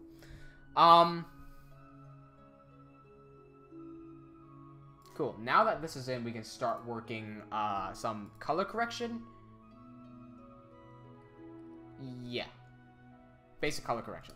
So I'm looking here, and he's being illuminated by godlight because, see, everything there is in the shadows. He should not be illuminated, right? There's no reason for him to be illuminated. We can darken him in Photoshop. But I'm going to worry about Arkosh first. Actually, I'm going to worry about the general picture first. I'm going to get... I'm going to create a curves right above him. Curves is my favorite function because we can turn up the brightness and turn down the darkness manually. Let's try to get it looking half decent. So there's without, there's with. It's a very minor change. Not sure if you guys can see it, but it punches up the sharpness a bit more. Going to go into... I want to make this photo a bit warmer, so I'm going to turn up some of the reds and some of the greens. Red and green make up yellow, so that's too strong. The closer it is to the original, the better, because simplicity is key, right? So the less is more, is what I'm trying to say. So with that, I've actually added a tint of yellow, but it's very, very difficult to see. It's like a minor bit of yellow. Cool. Now that that's done, let's start working on... Rita-kun says, or Harry rather, says, this is one of the most this is one of the most productive live streams so far. I agree. This is one of the most productive live streams so far. Probably because this area I'm actually more familiar in than animation. Like you could blindfold me and I could probably use After Effects. You could blindfold me and I probably won't be able to use Cinema as effectively. Right, so we've got curves in now. I think we're gonna start darkening our mate over here, Overend. I've actually seen some discrepancies down here with the ground, but without zooming in, I actually didn't notice that, so I'm just gonna leave it because nobody can see that. What I'm focusing on is him, though. I don't like this light coming out of nowhere, so we're going to put a dark area around him. I'm going to duplicate this layer. I'm going to use the Lasso Tool by pressing L to draw a selection around him. this will make it way easier to do what I want. Can you guys see my lasso? Yeah, you can. Okay. So the slower your mouse, the easier it is to use the lasso tool. I just so happen to be really damn good at using the lasso tool, so I don't need a slow mouse. Watch me fuck up the second I say that. You know what? I'm turning my mouse to slow. Not giving that a chance. I found out, apparently, I don't know if this is me, right? You guys, if you use a gaming mouse, like me, right? So I use the Logitech G502, and it's one of the best mouses I've ever used. It has auto scroll, so you know that's always a great function. But I found out that my friends play video games on a DPI, which is the sensitivity of like 400 to 800, and that's nuts to me, because I play on like 4,000 something to 6,000 something. So the fact that someone can play on 400 something, that's like, I don't know. What sensitivity do you guys play on? I can't understand playing at such low sensitivities. Like, I have a low sensitivity option, right? So if I go, look at, this is my low sensitivity already. This is low, right? And I can go even lower by doing that, because there's a button to change on the fly. This is my normal sensitivity. Wait. This is my normal sensitivity, right? You see my mouse here? This is normal. That's what I play games on, right? This is what I browse the web on. It's a bit slower. And this is when I'm working. So, some of my mates are playing games like this. I don't understand. Like, that's way too slow for me. What do you guys play on? Honestly, like, is it just me playing really fast, or am I right? Is that just too slow? I don't know. Just curious.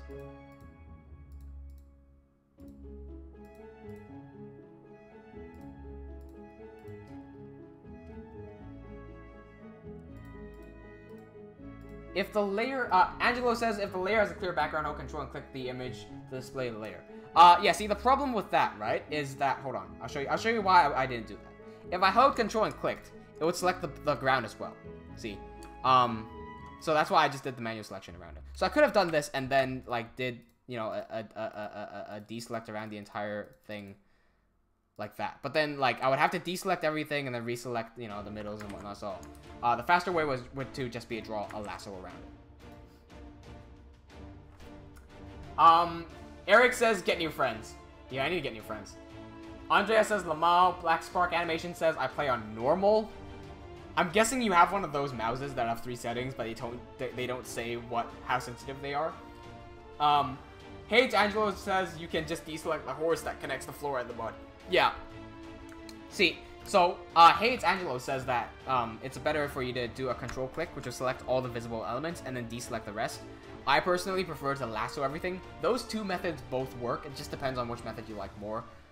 Whenever I've got, you know, something else that isn't what I need to select, I usually avoid doing the control click, just because, like, that's just my style, you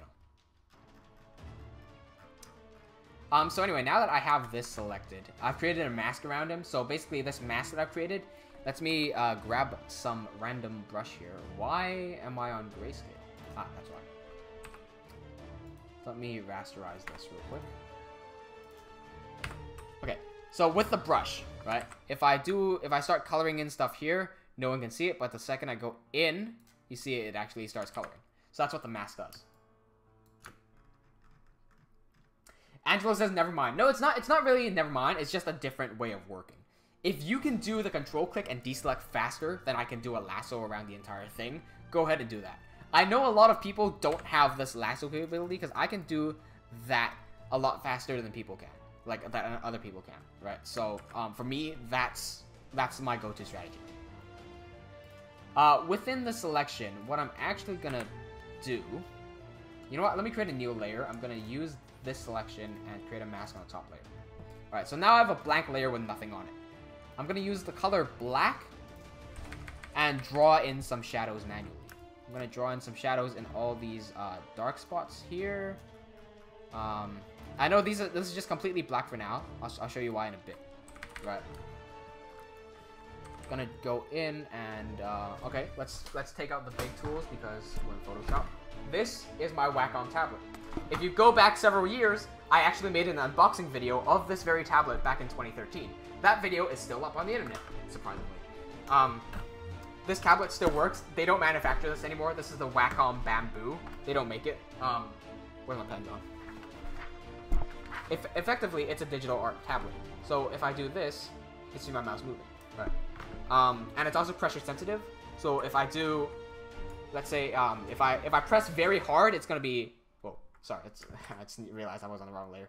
If I press really hard, it's gonna be like that. But if I let go and I go really soft, it's gonna be a very thin line. Hard, soft, hard, soft, hard, soft. So that's for digital painting, right?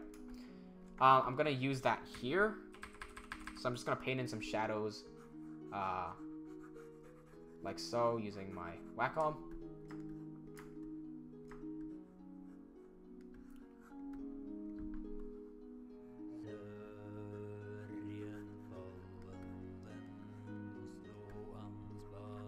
And what I'm gonna do is I'm gonna use some of the Photoshop blending modes to blend this to make it look like shadows. This is a very easy and effective way of making shadows, actually. So I went out of bounds there a little bit. Hey, it's Angelo says, I didn't know you have a graphics tablet. Do you draw often? Before I was a video editor, I was very into art and I loved drawing. I still do love drawing. I wouldn't say I draw very often, but I still do draw. I'm not sure if you were in earlier when I was showing off some of the, some comparisons. Let me bring this up again. I'm gonna show a piece of concept art that I did for Levaslier. This is for Dire Shield Fortress. I'm showing this. It's safe for me to show this because this is gonna be in the prologue. This is where the prologue is set. The prologue of Levaslier that will be shown at PAX, right? Let me find the picture. Is it that one? No, it was a different one. I know it was a different one. There. Okay, there. That's the picture. So before I built that, I actually drew it out on paper because I knew exactly what I wanted it to look like. And I wanted an idea of what it would look like when it wasn't in Minecraft. The thing with Levaslier is that it is not a pure Minecraft animation in that it doesn't borrow that many Minecraft elements. It's written, like, without Minecraft, this story could still very much exist. Where the hell did my, oh my god, holy shit. This is all my concept art, by the way. This is the exact place that you're seeing right now. See this tower here, connecting to that bridge, connecting to the other tower. If you look over here, this is this bridge connecting, this tower connecting to this bridge to this tower there. See that? And of course, up here, how could we miss this glorious little temple, which we can see on the screen right there. The fortress was a later addition, and like all the bushes and stuff. I don't think I drew the bushes. I did draw a staircase there. The staircase is there, you just can't see. No, it's right there. It's right there. Like where my mouse is, that's part of the staircase, right? But yeah, no, I draw a lot of concept art for Levaslier. Actually, I'm gonna start selling merch soon, and I've drawn the merch. It's a digital art painting for the Levaslier main characters. It's just a poster. I'm putting that on. I'm gonna put the merch as a mug, a t-shirt, and a poster. That's what I'm gonna start with, because those are the three things that I would like. Like, me personally, I would like to have those. Let's close this off, get back to here. So I've plopped in all the shadows. I've actually missed the leg here, because the leg looks a bit bright, so let's draw that back in. What the hell is happening? I used the razor. So let's just do this. I think a lot of creative people actually start off with drawing just because drawing is like such an easy thing. Well, it's not easy. What I meant to say is it's a very easy to grasp thing. As in, like, a young little kid could pick up a little piece of paper, a pen, and start drawing. And so I think at a young age, a lot of people get into drawing, and a lot of people actually like art. Or like doing art. So now we have all those black things in. My mouse fell off the table. The wire of my mouse fell off the table. Got it? We can go over here to the blending mode options. Now it's at normal. If we start scrolling down on this, we can scroll in between every blending mode. And I know the one that I'm looking for is overlay. So I'm just gonna scroll down, see all my options before I get to overlay. So that's overlay. It looks a bit glitchy, especially when there's separate colors. So maybe not the one I want. Let's keep scrolling and see what other options we have. We've got soft light. That looks pretty alright. Difference doesn't seem to make a difference.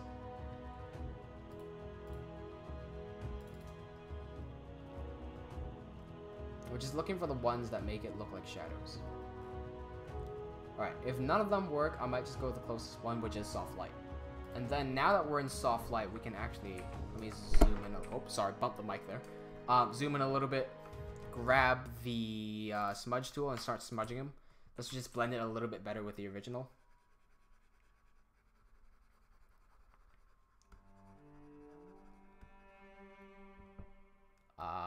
The horse's face is entirely black, which is strange, to say the least. That's fine to me. Don't know why that's... Okay. His face is not supposed to be entirely black. I don't know. What?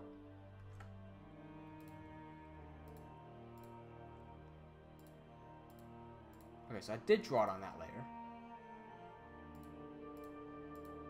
Oh, I created 2 different layers. Alright, I'm a dumbass. Alright, so that layer needs to be set to overlay or soft light. I'm gonna see if overlay works on here. So that's overlay, a bit too dark. Soft light, that works a bit better. Alright, so we're gonna set the opacity down to 60. There we go. Blends a bit better. I'm gonna merge these 2 layers as well. Mistake. Let's not merge those 2 layers. From a distance, that looks alright. This is a bit eye-catching.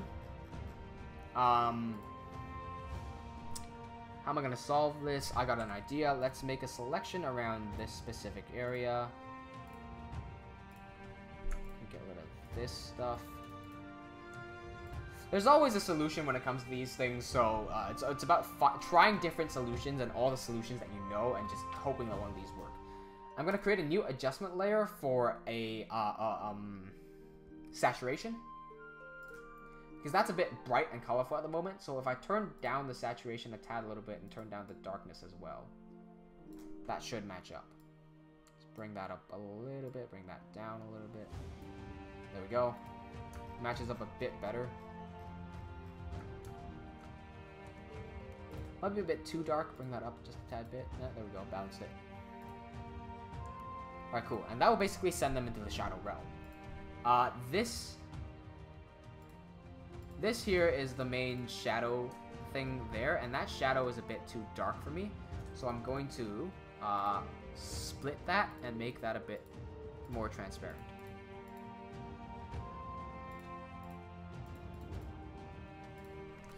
Let's do a cut. Well, nope, I'm gonna have to rasterize that. Cut, paste, move that into position, and turn the opacity down to 60. 50.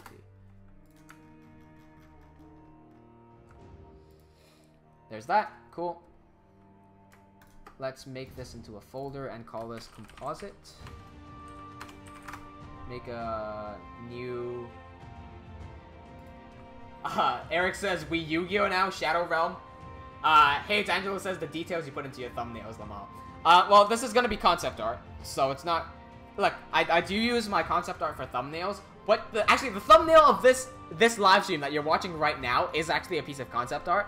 But usually I don't use concept art for thumbnails. I usually take a screenshot of when I'm working. So if we actually, if we go into my screenshots library, so if we go into my screenshots here, and not my Minecraft, these are my regular screenshots, right?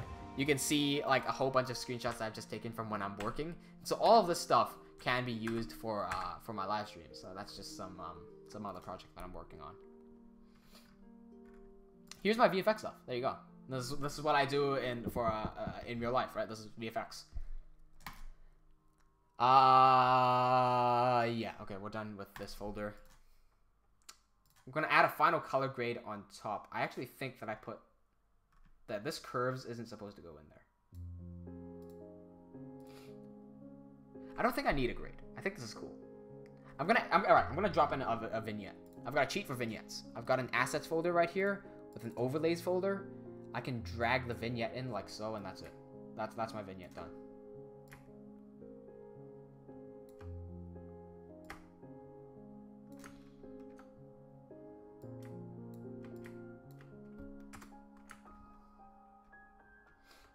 There we go. Let's make sure we save this as ep1s2. And it's in the right folder. Save. Okay.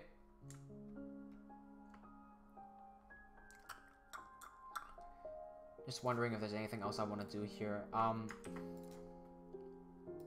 want to try giving it some vibrance. Just to pump out some colors a bit more. Not making it too vibrant. There we go. So what that just did, right? If you look, it's actually very, very subtle. I don't see the difference, so I'm going to pump that up to 20.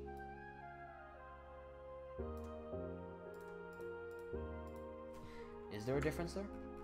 There should be a difference there.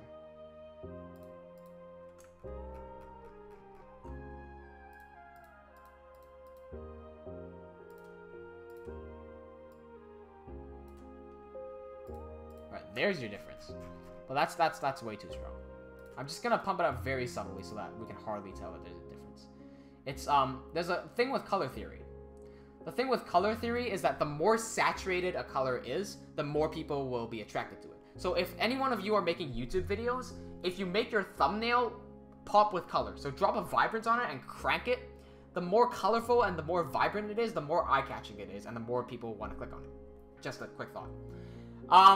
Andre says 15 minutes left. Also gotta go for Din. See ya. Alright, cool. Thank you for telling me. Black Spark Animation says, when I was a kid, I threw a toy Pokeball at a dog, and he threw back at me, lol. Don't... Imagine if you threw a Pokeball at a dog and it actually captured the dog. What would you do then? You know. I've got a funny story of animals doing shit, too. Back in Hong Kong, right, my home in Hong Kong, I've got these two little cats. They're really cute, but I've got one black cat and one fat cat. The fat cat doesn't really care about me. I don't think he likes me. But he likes everyone else.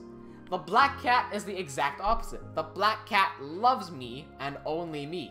Everyone else, he, like, doesn't want anything to do with. With me, he has conversations with me. I kid you not.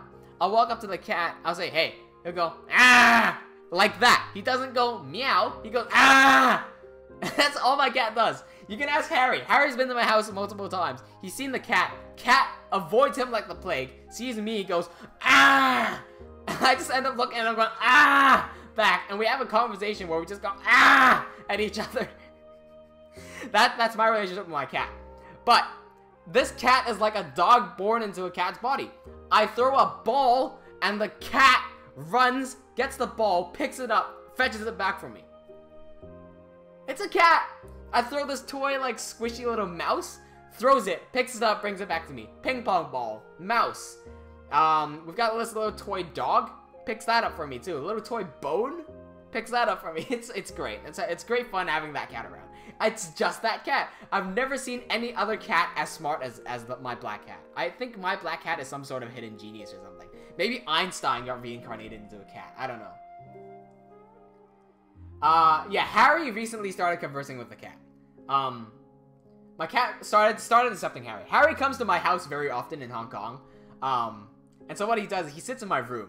So imagine if the door to my room is here, and he just sits down playing his computer games, right? Sometimes a cat walks in, and he does this thing where, like, imagine if you're Harry, the cat just kind of walks in and goes...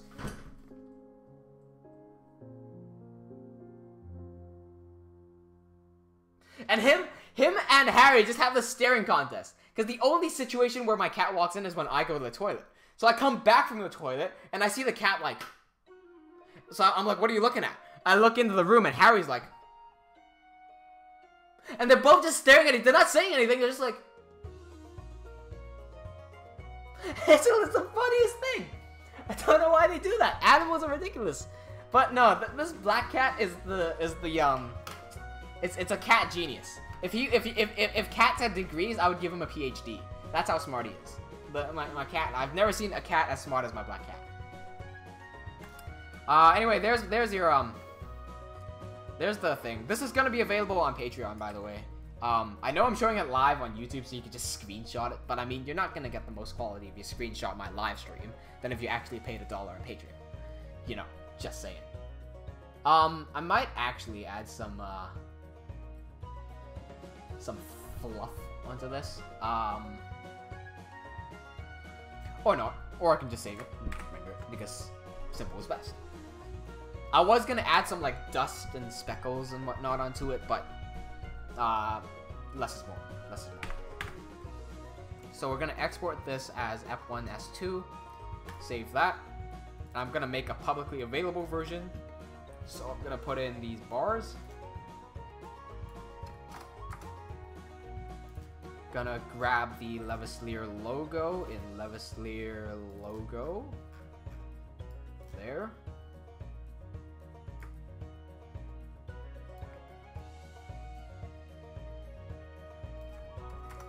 There you go. And we'll put a drop shadow outer glow. Black. There. That's the publicly available version.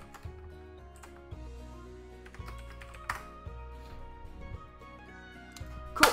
There's a piece of concept art that I've done in 2 hours, which usually would be a bit more productive, but you know, live streams are fun, live streams are great. I'm gonna cut the live streams here because I've got school tomorrow and it's almost 12. Thank you guys for staying. I can't believe we've had this many people in this live stream. I think this live stream was one of the best we've had so far. Not only was I productive, but we've had a lot of people come in and we had some good conversations about a lot of different topics. Harry, you're watching this now. Not sure if you've been taking notes at the time, but you probably should have. None of us did it. So, someone's gonna have to cut this up. Just saying. Yeah. What am I looking for? Looking for that. Cool. I'm gonna cut the stream here. Cut the stream here. But before that, oh hey, Naga Raja just subscribed. Thanks for the subscription. See, now it pops up. So I don't know if the guy earlier was lying when he said he subscribed to me. But I have slight suspicions, because I'm pretty sure I tested that and it did work. Before I go, I'm going to make this real quick, because I think most of the people here have already seen this. But PAX is coming up on October 26th, 2018 in Australia, Melbourne. PAX is the Penny Arcade Expo, the biggest gaming exposition in the world. Exhibition, not exposition, my bad. I will be showing the prologue of Levaslier live. If you are not in Australia or if you are unable to come to the event, you can watch it live on, I think PAX themselves are going to live stream them. Whether that's going to be on Twitch or YouTube, I'm not sure yet, but just keep an eye out for that. So, cool. There's all your information. To end the stream, I'm going to say, for anybody who is new here, I make Minecraft animation tutorials every Monday, special content on Wednesday, and these live streams to keep up with the Levaslier production every Thursday. Don't forget to hit the subscribe button and the bell icon to stay notified. Remember that bell icon is extremely important in this day and age of YouTube. People don't get notified. I don't know why. Also, I'm a YouTuber trying to influence Minecraft animations for the better. I'm trying to change it so that people can understand animations more. So, I'm also working on my own web series, Levaslier, the thing that I've been talking about and the thing that I've been doing on screen for the past few months. If you're interested in supporting us, hold up. Before that, if you're interested in joining our community of survivalists, Discord is wide open for you guys. Check the description. You can join our Discord channel. We've got a public channel and a private channel. The private channel is for our patrons, which you can join on patreon.com/TeamWnJ. Patreon is a service that you can pledge some money to us, and you'll get special rewards like exclusive renders, early access to new episodes, one-on-one sessions with me, private sessions if you want. So all that is available on Patreon for some small donation money. Yeah, with that said and done, I'm going to be wrapping up the stream. Thanks very much for joining, guys. Next week is going to be PAX, so if you guys want to see me flustered and excited for PAX on Friday, make sure you join the live stream on Thursday next week. I'm going to be really pumped. Hope to see some of you guys there, and I'm going to cut the stream here. Cheers. Thanks for joining.